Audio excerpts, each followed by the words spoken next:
In the Israel Museum, there are 4 full-size replicas of shuls. There's an Italian shul, Portuguese shul, and they're beautiful. You walk in there, you feel this expanse of peace and serenity and soul. And you walk to a modern shul today, more likely than not, it will be dull compared to what was. And it traces back to the Beis HaMikdash, the Mishkan, the tabernacle. The Torah delineates in great detail different colors, textures, textiles that should be used. Hashem himself commissions Betzalel to be the first artist. So, why the decline? There seems to be this resistance towards art today.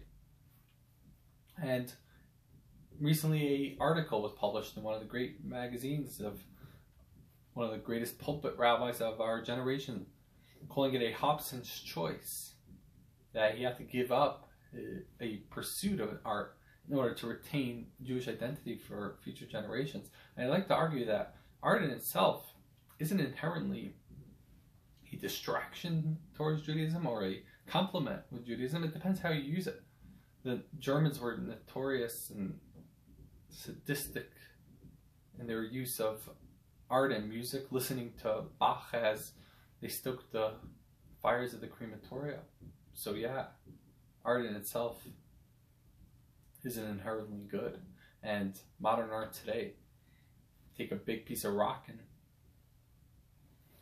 have an image of a dog urinating, and that's considered art. That's not connecting you to something deeper. Rav Kook is an analogy of a young girl who falls ill and is in a coma, and she's pale, her lips are blue, life seems to not be there, and suddenly, as her parents and doctors are watching, life begins to return, and her fingers start moving and color starts returning to her face, and she opens her eyes and she says, "Mommy, where's my doll?" She takes her doll and hugs it. So yeah, that doll is just a stuffed piece of cotton, but there's so much meaning and so much symbolism behind it to the child. The same is true, he says, is Israel, Jerusalem, the Jewish people. We're ill.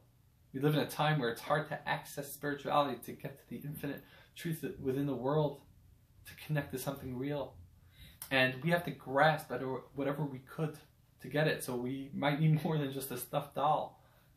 And whether it's art or music, or if you want something more powerful, then of course Torah and Shabbos and mitzvahs. But we need everything we could to connect. And we can't leave even one scratch left untouched in our pursuit of spirituality. The Rambam himself gives advice in his introduction to Pirkei Avos Maimonides. He says that if you're feeling down, you wake up and you're just in a bad mood. Says Maimonides, go for a walk in a garden, take in the trees, listen to some music, look at architecture, or look at paintings, look at pictures, look at images that will expand your soul. So if you're able to take the art and channel it, connect yourself to a broader idea, a deeper idea that's meaningful, and go for it.